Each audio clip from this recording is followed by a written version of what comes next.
Bom dia, paz do Senhor.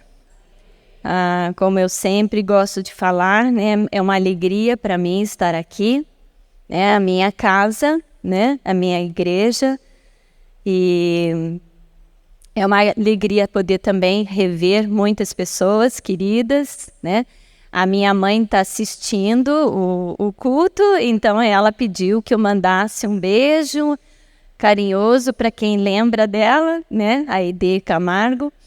Ela completou 90 anos semana passada e eu estou cuidando dela esse tempo, né? O privilégio, né, da gente poder ter os nossos queridos, né? E é isso, eu tenho trabalhado na Jocum em várias frentes de trabalhos, mas agora especificamente tenho me centrado mesmo na questão do treinamento, né? Com cursos, seminários, tanto nas igrejas quanto na própria Jocum, né?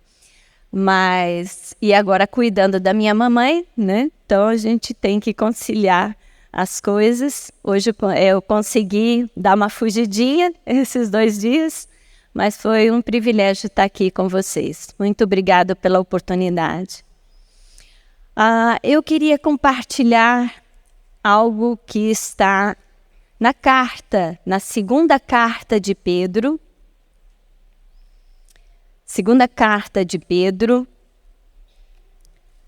no capítulo 1, dos versículos 3 ao 11.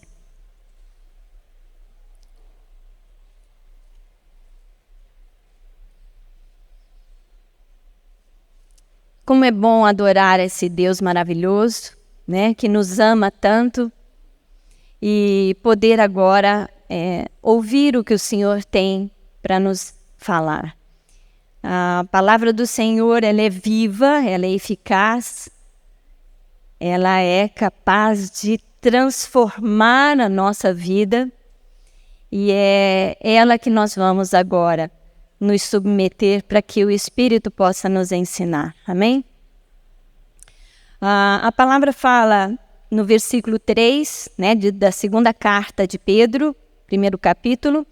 Versículo 3 diz o seguinte: visto como pelo seu divino poder nos têm sido doado todas as coisas que conduzem à vida e à piedade, pelo conhecimento completo daquele que nos chamou para a sua própria glória e virtude, pelas quais nos têm sido doadas as suas preciosas e muito grandes promessas, para que por elas vos torneis coparticipantes da natureza divina, livrando-vos da corrupção das paixões que há no mundo. Por isso mesmo, vós, reunindo toda a vossa diligência, associai com a vossa fé a virtude, com a virtude o conhecimento, com o conhecimento o domínio próprio, com o domínio próprio a perseverança, com a perseverança a piedade, com a piedade a fraternidade, com a fraternidade o amor. Porque estas coisas existindo em vós e em vós aumentando, fazem com que não sejais inativos nem infrutíferos no pleno conhecimento do nosso Senhor Jesus Cristo. Pois naquele a quem estas coisas não estão presentes é cego, vendo só o que está perto, esquecido da purificação dos seus pecados de outrora. Por isso, irmãos, procurai com diligência cada vez maior confirmar a vossa vocação e eleição, porquanto procedendo assim não tropeçarão em tempo algum, pois desta maneira é que vos será amplamente suprida a entrada no reino eterno do nosso Senhor e Salvador Jesus Cristo. Aqui a palavra fala sobre um conhecimento completo daquele que nos chamou para a sua glória e virtude. Conhecimento completo. Nós vamos lá para Jó, no final de Jó, e nós vemos que Jó, passando por toda a situação que ele passou, que nós sabemos de um sofrimento, né, terrível. No final de toda essa experiência, ele fala, vamos lá para Jó 42 e ler o que realmente provocou toda essa experiência para Jó.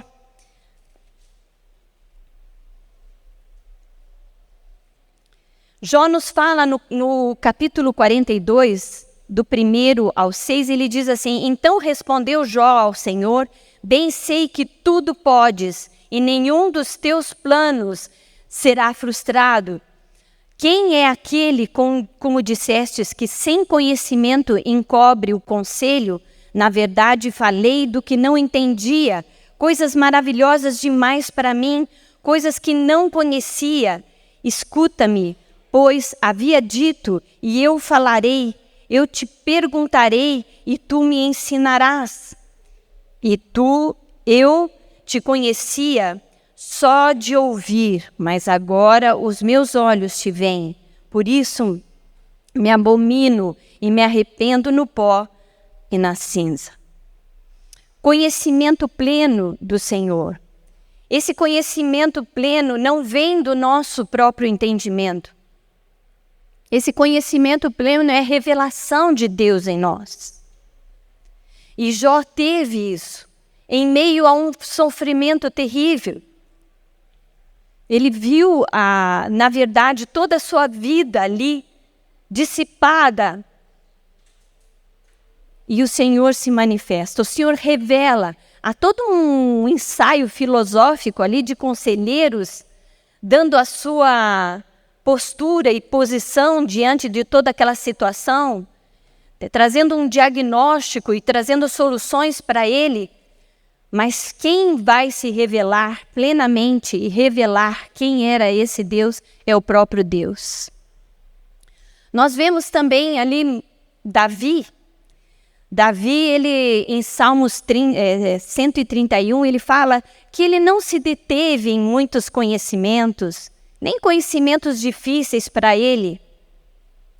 Mas uma coisa ele fez, ele dependia da palavra do Senhor, ele amava a lei de Deus. E o filho dele, no entanto, teve a sabedoria, e ele teve a sabedoria maior do que todo ser humano. Nenhum homem teve uma sabedoria como o Davi. Ele construiu, teve projetos lindíssimos, construiu muitas coisas. Ele teve prosperidade sobre vários aspectos, ficou rico. Então, beleza, obras, posição, tudo ele tinha. Ele era conhecido, ele era um rei muito conhecido. Muitos reis vinham visitá-lo. Na verdade, o nome dele ficou célebre. Mas, em toda essa situação, ele também buscou conhecer o mal. E no final dos dias dele, se dobra a ídolos e se corrompe. No entanto, nós vemos o pai Davi, na simplicidade de vida dele, se volta para a verdade. Ele deixa, inclusive, no final dos dias dele, como a última mensagem, a mensagem mais maravilhosa que ele podia deixar para o filho dele era: guarda essa lei. Se detenha nesses testemunhos, nesses decretos. Dependa desse Deus. Essa foi a mensagem que Davi deixou. E ele é tido, na história dos reis de Israel e de Judá, ele é um referencial. Ele foi um referencial. Todos os reis que seguiam o que Davi seguia na dependência de Deus eram prósperos. Todos os reis que não seguiam as leis, que não dependiam, não foram prósperos, não conseguiram liderar com sabedoria. Então, esse conhecimento não está ligado à nossa vanglória, naquilo que nós podemos construir sobre nós mesmos, mas está em algo muito sério que eu queria tratar com vocês, que é o nosso esvaziamento. Quando nós nos esvaziamos de nós mesmos, o Senhor Jesus, que habita em nossos corações, pode permitir, então, que o Espírito Santo revele esse Jesus para nós e nós possamos viver essa plenitude. E a palavra, e é interessante aqui nessa palavra que Pedro não tinha um perfil de processo, ele não era uma pessoa de processo. Ele era uma pessoa de pessoas, de ação, mais de ação do que de pessoas. Mas é interessante, no final dos dias dele, ele deixa essas orientações, essa carta. É como tantos outros personagens da Bíblia, ao morrer, como Moisés, Josué, o próprio Davi, deixando as orientações mais importantes da vida dele, que eram sempre a dependência de Deus e da sua palavra. E Pedro deixa aqui palavras muito importantes para que nós possamos depender plenamente desse Deus. E ele começa aqui, ele fala primeiro que nós devemos ter diligência. Veja aqui no versículo 5, ele diz assim. Bom, no versículo 4, ele apresenta que nós vamos ter a coparticipação divina, da natureza divina, porque Cristo habitando em nós, não seremos mais agora nós que vamos viver, mas esse Cristo. E ele disse, então, por isso mesmo, vós, reunindo toda a vossa diligência, ele diz assim, reunindo toda a vossa diligência. E eu fiquei bastante preocupada com isso. Que diligência é essa que nós devemos reunir para que nós venhamos ter esse conhecimento pleno do Senhor? E essa diligência está numa busca de primazia a Deus. A nossa vida deve buscar ao Senhor em primazia. A palavra do Senhor está esgotada de orientações de a gente colocá-lo em primeiro lugar. Buscar primeiro o reino dele. Nós também ouvimos muitas orientações do Senhor dizendo, olha, só há um Senhor, só um Senhor. Só um Senhor que você pode obedecer. A palavra também nos orienta que nós devemos ter essa busca na palavra. Uma busca de primazia em nossa vida. Como algo precioso para nós. Essa palavra, ela precisa estar fazendo parte de nossa vida. Ela não pode estar reduzida a simplesmente uma pequena leitura durante o dia, mas ela deve fazer parte ao ponto de nos tornar cartas vivas. Amém? Então, essa diligência está ligada a essa primazia, esse colocar o Senhor acima de tudo. Só existe um Deus. O Senhor fala não criarmos deuses em nossas vidas, né? Somente a Ele. Ele deve ser a nossa primazia. A palavra também nos fala que nós podemos esquecer esse primeiro amor. Nós cantamos aqui sobre o amor de Deus e esse amor, ele é algo assim intransponível e nós não conseguimos nem ter um entendimento. Mas nós, para com o nosso Deus, muitas vezes esquecemos de colocar esse primeiro amor que deve ser dirigido somente a Ele.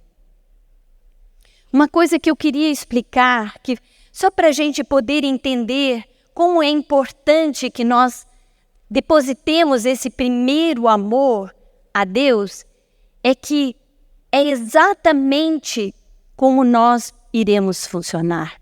É exatamente como é a plenitude da vida. Porque Deus nos criou para que amássemos ao Senhor em primeiro lugar. Ele nos criou dessa forma. Então todas essas pessoas, tanto nós aqui dentro, como todas essas pessoas que estão caminhando aí fora, foram desenhadas para amar ao Senhor em primeiro lugar. Mas por não conhecerem esse Deus, por não conhecerem o Senhor Jesus, depositam esse primeiro amor a pessoas e a coisas. Por isso que se destroem. Por isso que são afligidas. E nós não podemos esquecer desse primeiro amor. De forma alguma esquecer. Porque quando nós depositamos esse primeiro amor a Ele, é exatamente a única pessoa que é devido a esse amor. É a única digna de receber esse amor. Amém? Ele nos ama. Nada pode separar-nos desse amor. Essa é uma realidade. O amor de Deus é uma realidade. Nada faz este amor se separar de nós. Então, o que acontece? Nós vamos amá-lo porque Ele nos amou primeiro. Não é verdade? Esse profundo amor, esse perfeito amor nos ensina até mesmo como devemos amá-lo. A questão aqui de conhecermos plenamente esse Deus é o quanto estamos desfrutando dessa verdade. Então ele fala a diligência.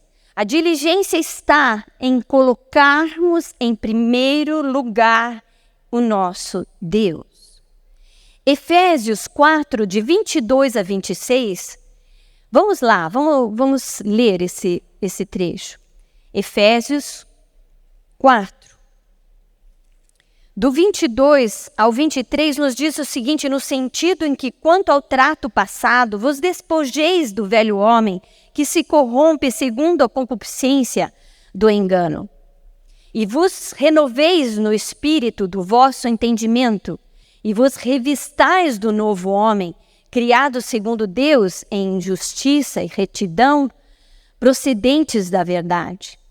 Aqui nós temos 3 processos muito claros dessa verdade, Cristo, o verbo vivo que habita em nós, operar a santificação em nossas vidas. E o primeiro momento é o despojar. Como eu falei, quando nós buscamos em primeiro lugar ao Senhor, nós temos que nos esvaziar. Jesus deixa muito claro a receita, negue-se a si mesmo. Esse é o primeiro passo de segui-lo. Então, esvaziar-nos, despojar-nos realmente do velho homem, né? Negar a nós mesmos. E ele fala assim, então dentro dessa realidade do despojar, quando você está realmente ciente de que é o Senhor que deve reinar em tua vida, começa um processo muito lindo na tua vida, para que nós venhamos coparticipar dessa natureza divina. E ele fala no versículo 5, né? Por isso mesmo, reunindo toda a vossa diligência, agora nós vamos associar a nossa fé à virtude. Associar a fé com a virtude. Quando nós nos esvaziamos, nós dependemos do Senhor. Nós confiamos no Senhor. Nós não confiamos no que vemos. O que vemos não é tão real quanto a presença dele. Amém? Eu vou contar rapidinho uma experiência que, para mim, foi muito marcante e que define todas as outras experiências que eu tive com o Senhor. Eu tive um AVC hemorrágico, não morri, os médicos não sabiam por quê, não tive sequelas nenhuma, mas no retorno para casa, eu tive um momento, e sobre vários medicamentos e tudo, chegou num ponto, num dado momento daqueles dias depois do hospital, eu tive uma batalha espiritual na minha mente tão forte como nunca havia experimentado. É como se o inimigo estivesse bufando, assim, como um animal muito feroz na frente do meu rosto. Eu quase que sentia o bafo. Sério, gente, eu nunca tive uma experiência tão forte como essa.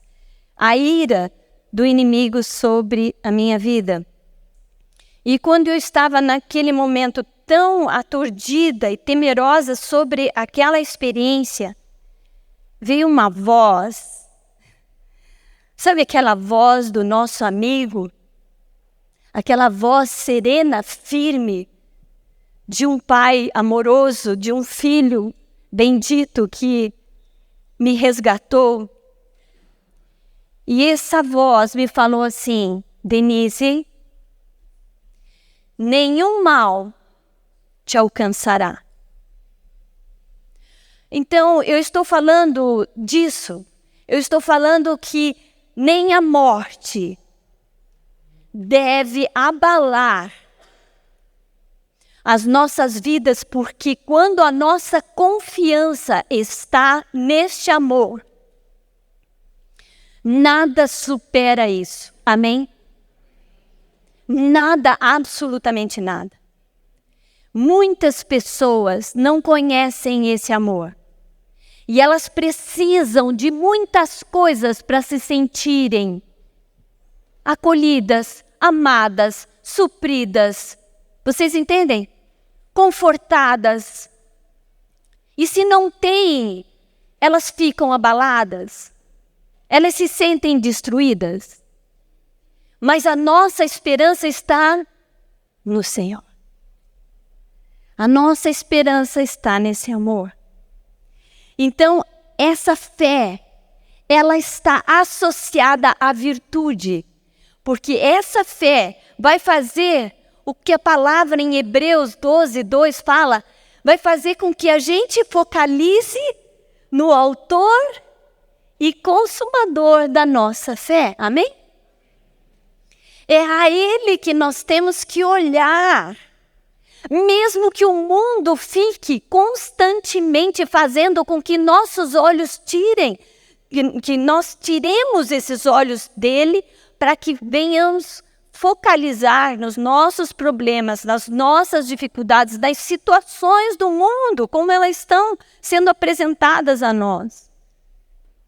Se nós perdemos este olhar para Jesus, nossa fé vai se abalar. Mas quando olhamos ao Senhor, nós vamos ver então o fruto do Espírito. Ele habita, o Espírito Santo habita em mim, e o fruto do Espírito pode então agora, de dentro de mim, refletir a presença desse Jesus. Eu vou aprender a ter e coparticipar dessa natureza divina. O parecer com Cristo. Então a fé, ela está ligada às virtudes de Cristo. Porque eu vou focalizar nessas virtudes, eu vou almejar mais do que tudo. Eu sei que a gente tem anseios, planos, a gente almeja estudar, almeja ter uma profissão, almeja, ter uma família. Nós temos alvos, temos planos. E esses planos são mesmo, sempre o Senhor está ali para nos orientar, Que planos são esses, se fazem parte da vontade dEle. Mas que bom se nós pudéssemos construir planos de se parecer com Jesus. Que nós colocássemos a nossa vida com essa disposição de poder ter as virtudes de Cristo encarnada em nossa vida. Nos parecer na sua humildade, para nos parecer na sua bondade, benignidade, mansidão, no amor, no domínio próprio. Então, Pedro está falando aqui, olha, essa fé vai estar ligada a essa virtude. E a virtude, ela está ligada ao conhecimento. Por isso que muitas pessoas conhecem muito sobre Jesus. Um Jesus histórico. conhece muito sobre Jesus. Mas o conhecimento pleno é exatamente experimentar dele. Amém? Então, a verdade vai vir, nós vamos buscar na palavra, nós vamos buscá-lo em amor primeiro. Ele vai se revelar a nós. E o Espírito Santo habita, revelando Jesus para nós. Nós vamos focalizar e vamos viver essas virtudes. Nessa experiência de vida é que vai representar, então, o conhecimento. E ele fala, a virtude nós vamos associar a esse conhecimento. Conhecer não mais de ouvir falar, como Jó, mas agora de poder contemplar. A palavra fala sobre isso, que a verdade tira escamas dos nossos olhos, amém? Nós contemplamos a verdade e podemos vivê-la. Esse é o grande segredo da nossa religião. Ela é vida, ela é relacionamento. A verdade é uma pessoa, amém? Então, essa virtude é associada a esse conhecimento, e esse conhecimento ao domínio próprio. Ontem nós fizemos uma dinâmica rápida ali sobre os atributos, né, de Deus, e nós vimos que o domínio próprio, ele na verdade na lista de Gálatas 5, né, ele está no final. Por que está no final? Porque, na verdade, vejam lá, Gálatas 2:20, vamos lá. Gálatas 2:20 nos explica por que o domínio próprio está ali coroando a nossa experiência em viver Cristo. Gálatas 2:20 fala assim, logo, já não sou eu mais quem vive, mas Cristo vive em mim, e esse viver que agora tenho na carne, eu vivo pela fé no Filho de Deus, que me amou e a si mesmo se entregou por mim. Por que eu domino a minha carne? Porque não sou mais eu quem vive. Já despojei do meu velho homem. Já me esvaziei para enxergar a Cristo e experimentá-lo em nossas vidas, amém?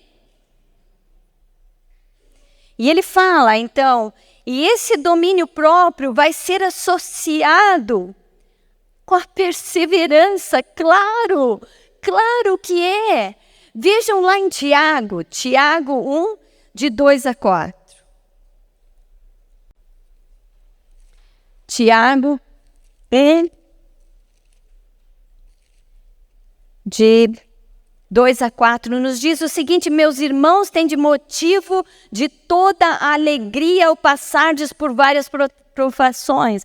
A gente acha uma loucura, né? Quando os apóstolos falam sobre isso, né?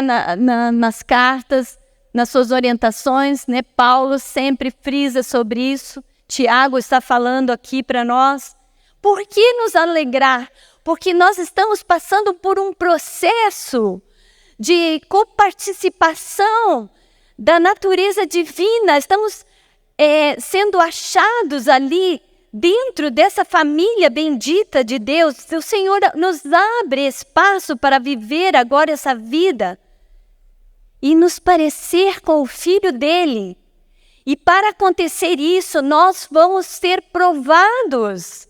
Sim, precisamos ter uma fé, não só de boca, não só de proclamação verbal, mas de vida.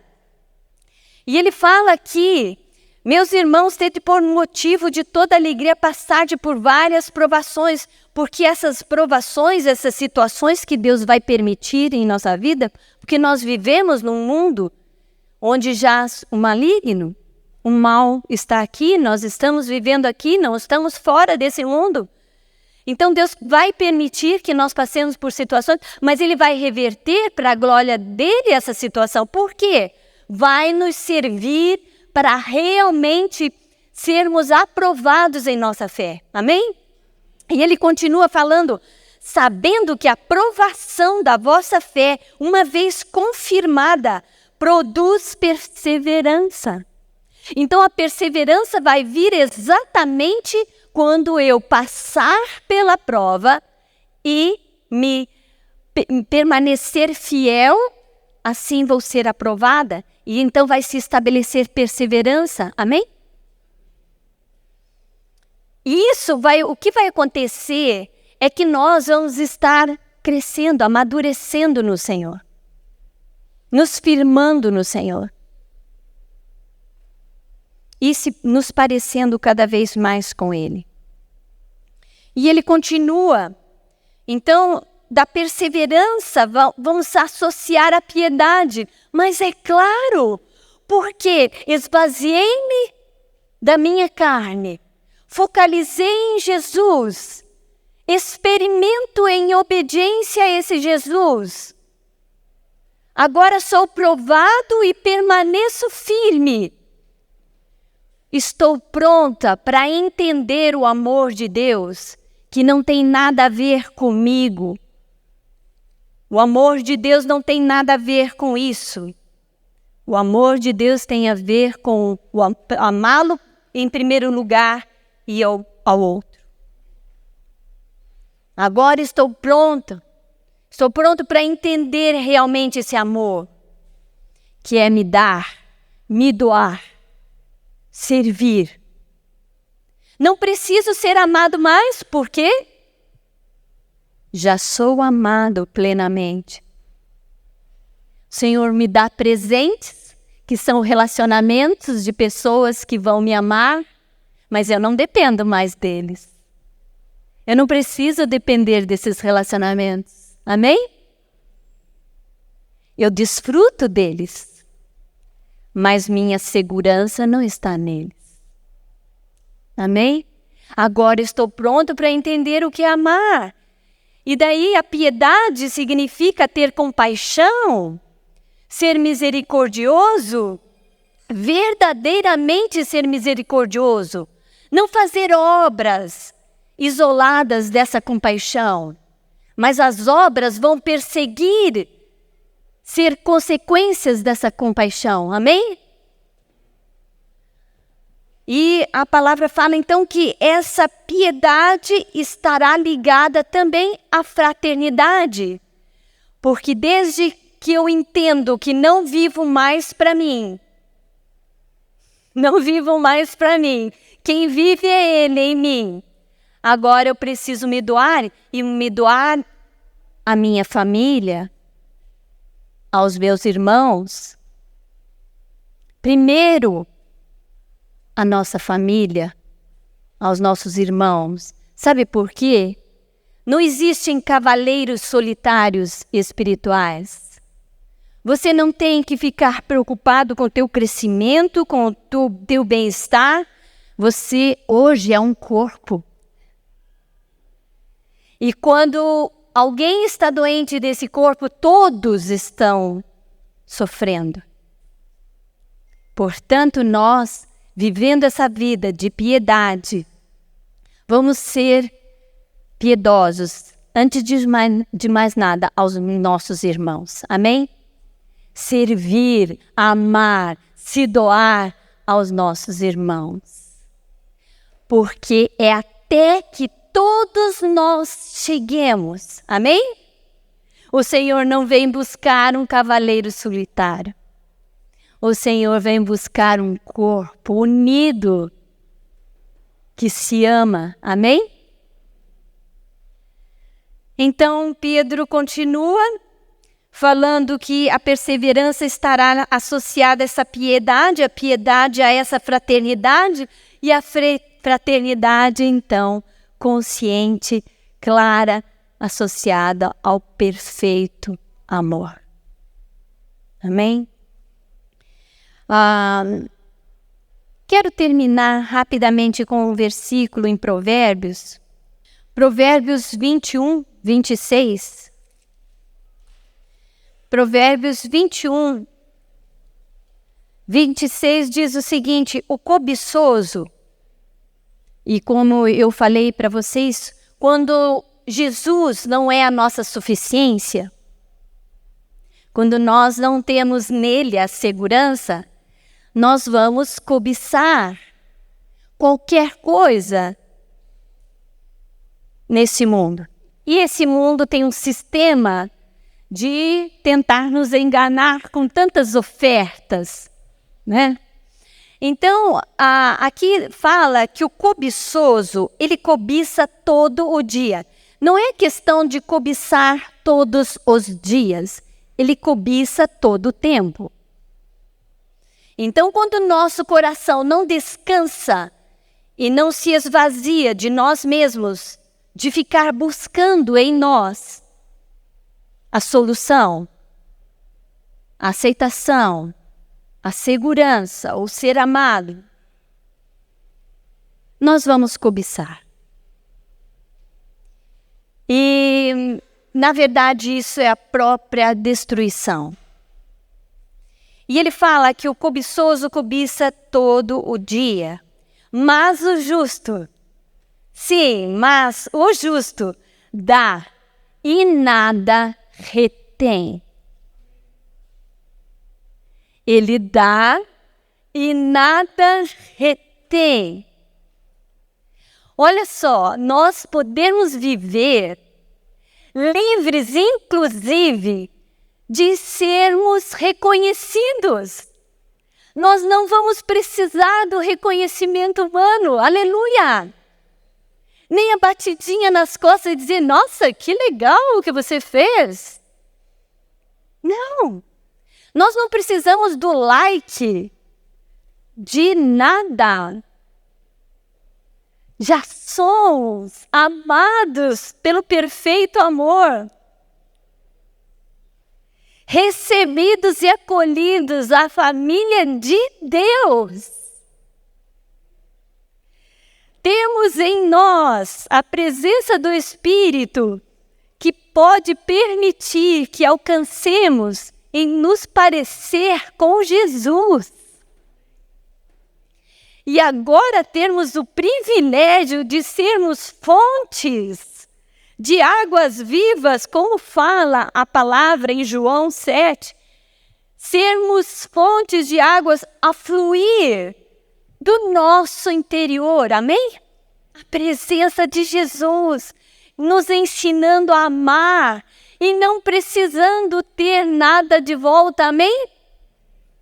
Isso é saúde espiritual, isso é saúde emocional, amém? Eles precisam conhecer isso. Aqueles que estão, muitos deles que estão andando lá fora, precisam conhecer. Hoje à tarde nós vamos ter o privilégio de levar um pouco dessa palavra, da presença desse Jesus que morreu para salvá-los. Então eu queria até estender também o convite para você estar conosco lá no Pilarzinho.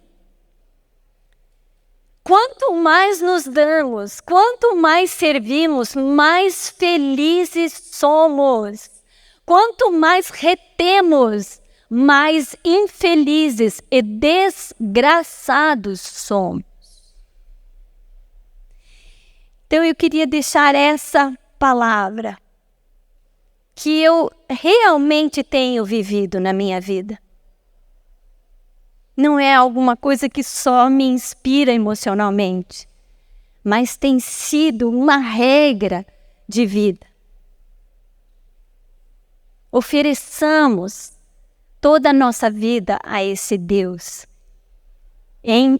no amor primeiro para com Ele, porque só Ele é digno desse amor e entrega. Amém?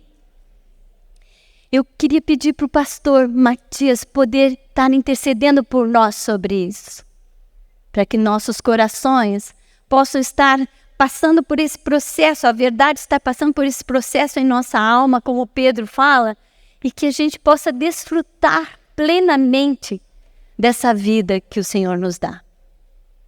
Amém? Deus abençoe. Pai Santo e bom, nós te louvamos agradecidos porque em Cristo temos tudo o que precisamos para a nossa vida. Ele é suficiente. Pedimos ao Pai que ilumines as nossas mentes para que haja uma diligência em nós, em usarmos os meios de graça que Tu colocas à nossa disposição, para que possamos crescer na graça e no conhecimento de Cristo. De tal maneira, ó Pai, que nada mais nos fascine a não ser Cristo. Nele, a vida plena e a vida abundante. Que Tu nos abençoes, Pai, porque na nossa jornada cristã, as provações pelas quais passamos possam contribuir para a perseverança. E perseverando, sermos íntegros na fé e sermos testemunhas Tuas. E, ó Pai, o que nos espera? A Tua palavra afirma que olhos não viram, ouvidos não ouviram, coisas que não subiram ao coração da pessoa humana, são as coisas que Tu tens preparado para aqueles que Te amam. E essas coisas nos são reveladas agora pelo Teu Santo Espírito. Então, ó Pai, abrimos o nosso coração e as nossas mentes para que o Espírito Santo opere com poder, revelando tudo o que temos em Cristo, firmando a nossa fé, para que sejamos testemunhas de Jesus, cópias de Jesus, para que pessoas sejam atraídas a Cristo. Obrigado a Deus pela vida da nossa irmã Denise, pelo ministério, a Tua bênção para a sua família. Pedimos que Tu a continues abençoando. Nesta fase agora, quando está cuidando da nossa irmã Ideia, sua mãe, que ela tenha todas as condições vindas de Ti para que seja na vida da sua progenitora bênçãos e canais das Tuas bênçãos para ela. Abençoa-nos, ó Pai, como igreja. Nós pedimos que este pleno conhecimento Teu nos traga saúde espiritual, saúde emocional, nos traga condições de prosseguirmos na nossa jornada como Teus filhos. Oramos agradecidos em nome e por amor de Cristo. Amém. Meus irmãos, a Bíblia diz que nós não devemos nos amoldar ou assumir os padrões deste mundo, mas que devemos ser transformados pela renovação da nossa mente, para que a gente possa experimentar a boa, perfeita e agradável vontade de Deus. Eu já transmiti essa mensagem, estou ajudando irmãos, convidando irmãos que me ajudem em oração. Há um texto que falou profundamente em meu coração. João 6,38. Jesus disse: Eu vim dos céus ao mundo, não para fazer a minha vontade, mas a vontade daquele que me enviou. Eu vim de Londrina para Curitiba não para fazer a minha vontade, mas para fazer a vontade daquele que me enviou. E o meu convite é para que toda a igreja busque a Deus para discernir essa vontade de Deus, para cada um e para a nossa igreja. Estamos desencadeando um processo de planejamento. O que nós precisamos é discernir essa vontade de Deus. Às vezes, fazer a vontade de Deus tem um preço. Porque a vontade do Pai para Jesus incluía a sua morte na cruz. Morte vergonhosa. Mas Hebreus diz que por causa da alegria que lhe estava proposta, ele suportou a cruz, não fez caso da ignomínia. E por isso hoje ele está sentado à destra do Pai. Que a alegria do que Deus está fazendo e vai fazer nesta igreja seja a nossa motivação para buscar a vontade de Deus, ainda que fazer a vontade de Deus tenha custo. Mas pela alegria que nos está proposta, o que Deus vai fazer, que nós possamos suportar qualquer coisa, para que a glória de Deus se manifeste e se revele. Que Deus nos ajude. Terça-feira, às 7 horas da manhã. Eu sei que muitos irmãos gostariam de estar e não podem. Então, os irmãos que não podem, reserve esse tempinho, lá em casa mesmo. Dedique um tempo de oração. Quem puder, venha orar com a gente. Todas as terças-feiras, até a última terça-feira de novembro. Foi o que Deus colocou no coração, esta oração. Que Deus nos ajude. Que Deus nos ajude. E a graça de nosso Senhor e Salvador Jesus, o amor de Deus, nosso eterno Pai, a comunhão e a consolação do Espírito Santo estejam com todos, hoje e sempre. Amém.